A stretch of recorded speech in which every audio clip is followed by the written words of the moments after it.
गुरुदेव भगवान की जय। श्री सीताराम सरकार की जय। श्री राधा रमण लाल की जय। श्री राधा वल्लभ लाल की जय।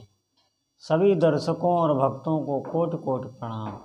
सबको प्रेम भरा जय जय श्री राधे। सभी दर्शकों और भक्तों से प्रार्थना है, कृपया आज का सत्संग बहुत ही ध्यान पूर्वक सुने। सभी साधकों के लिए ये जानकारी बहुत आवश्यक है।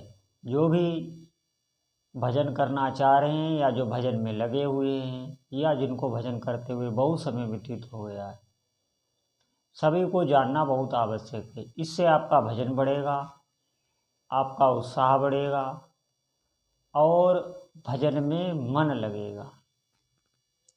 प्रायः भगवान के भजन में, किसी भी दिव्य पाठ में, किसी भी दिव्य स्तोत्र में मन नहीं लगता। उसका कारण यही है कि हम सत्संग से वंचित रहते हैं। हम उन शब्दों को सुने जो भजन को बढ़ाने वाले हैं। सबसे प्रथम श्रवण ही है। इस बात को साधक इस पे ध्यान नहीं देते और यही रहस्य है साधना का, कि आप उन शब्दों को सुने जो भजन में उत्साह बढ़ाते हैं, उत्साह वर्धन करते हैं। तो इससे आपकी साधना बढ़ती है। तो आप बहुत ही ध्यानपूर्वक सुने। देखिए, साधना में जब कोई साधक चलता है तो उसके कई प्रश्न होते हैं, जिनमें से एक प्रश्न है तेज, किसे कहते हैं औरा, जिसे इंग्लिश में औरा कह देते हैं, तेज। ये इसको लेके बहुत संशय होता है साधकों में। देखिए, आप कुछ दिन साधना अगर दृढ़तापूर्वक कर रहे हैं, नियम से कर रहे हैं साधना, तो ये बहुत जल्दी हो जाता है, एक भागवतिक तेज। लेकिन आप ये ध्यान रखें, ये कोई तेज दिखने वाला नहीं होता है। आप इसे देख नहीं सकते कि हाँ इसके अंदर तेज है। ये कोई शारीरिक तेज नहीं होता। ये चेहरे से आप नहीं जान सकते कि ये भागवतिक तेज इसके अंदर है कि नहीं है। ये तो तेज उन लोगों के भी मस्तक या चेहरे पर होता है जो अभक्ष पदार्थ खाते हैं, बिल्कुल निषिद्ध। और उनको आप देखना, उनका भी चेहरा बिल्कुल खिला हुआ और ये सब शारीरिक इसका कोई भी लक्षण नहीं। ये जो औरा होता है, ये जो तेज होता है, ये एक भागवतिक दैवी शक्ति होती है जो कोई साधक ही देख पाता है। यूं कहें, ये सकारात्मक ऊर्जा उसके साथ होती है और इसका संबंध वाणी से होता है। जैसे जिसके अंदर अगर भागवतिक तेज होगा, जिसे हम औरा कह देते हैं, अगर औरा होगा, वो जो भी बात जिससे भी कह देगा तो उसको वो बात मानने के लिए मजबूर हो जाना पड़ेगा। क्यों? क्योंकि ज्यों ही वो शब्द बोलता है कि आप ऐसा करो, तो उसके जो सकारात्मक ऊर्जा, जो उसने भजन किया है, जिसे तपोबल कहते हैं, वो वाणी के साथ तुरंत ही बाहर निकलता है और जिससे वो कहता है उस पर वो कार्य करने लगता है।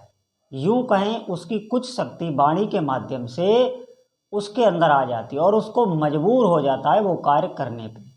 निश्चित मानिए, वैसे आप कुछ भी किसी से बोलते रहें, कोई ध्यान नहीं देता आपकी बात पे, कोई महत्व नहीं है आपकी बात का। लेकिन जिसे औरा कहते हैं, जब वो जिसके जो भी साधक उसको प्राप्त कर लेता है तो उसकी वाणी में विलक्षणता आ जाती है। वो वाणी के माध्यम से चलता है और वैसे आप देखने में उसको नहीं पता कर सकते कि ये कोई इसके आसपास औरा है या भागवती या दिव्य कोई ऊर्जा है। ये साधक समझ लेता है, क्योंकि साधक पहचान लेता है, उसके वाणी के माध्यम से वो समझ लेता है। तो इस पे आप बिल्कुल आप इस बात पर विश्वास करें। और ये आता कैसे, आप इस पे भी बहुत ध्यानपूर्वक सुनना। ये आता है, देखिए, जब जीव के जब तक पिछले पाप रहते हैं, जिन्हें अशुभ कहते हैं, तो आप देखना उनका एक ताप रहता है चित्त पे बराबर। अगर आपके ज़्यादा बड़े बड़े पाप पीछे हैं, अभी के मैं नहीं कह रहा, पूर्व जन्म के, तो उनका एक ताप रहेगा। ताप हृदय को हमेशा, मन को विचलित रखेगा, व्यथित रखेगा, जिसे हम डिप्रेशन कह देते हैं। वो अवस्था आपकी रहेगी, बिल्कुल कुछ सोचना विचारना बिल्कुल बंद हो जाएगा। भयभीत, हमेशा एक अनिश्चितता, कोई भय है नहीं लेकिन भय लगा रहेगा, छोटी छोटी बातों को लेकर चिंता रहेगी, शोक में रहेंगे आप। अनिद्रा भी आ सकती है, हो सकता है आपको नींद भी आपकी चली जाए। बहुत समस्याएं आ जाती हैं मानसिक। ये क्या होता है? ये ताप होता है। अभी वो पाप आए नहीं लेकिन उनका ये ताप होता है। जैसे आप अग्नि के पास जाएं तो अग्नि का ताप आपको महसूस होगा, ठीक ऐसे ही है। अभी अग्नि को आपने छुआ नहीं, अभी कुछ नहीं, लेकिन उसका सिर्फ ताप ही हमको जलाने लगता है। ऐसे ही आप किसी शीतल वस्तु के पास जाएं, जैसे आप बर्फ़ के पास चले जाएं या बहुत ठंडी शीतल हवा चलने लगे, तो आप देखना आपको एक शीतलता अनुभव होने लगेगी। तुरंत आपकी आंख बंद होने लगेगी, आपको शांति महसूस होने लगेगी। ये शीतलता होती है अच्छे कर्मों की, भजन की। और इसी शीतलता को औरा कह देते हैं। आप ध्यानपूर्वक सुनना। जैसे जब आप साधक जब भजन करता है खूब डट के, तो उसके जो पिछले पाप हैं वो सब नष्ट हो जाते हैं। तो जो भजन का प्रताप है बचता है, तो उससे शीतलता आती है। हमेशा वो प्रसन्न चित्त, और शाम को सोने से पहले बिल्कुल प्रसन्न निद्रा में वो सोता है। बहुत अच्छे अच्छे उसको स्वप्न आते हैं। सुबह जब वो जागृत होता है तो एक दिव्य ऊर्जा उसे महसूस होती है, और बिल्कुल हमेशा प्रसन्न चित्त रहता है। क्यों?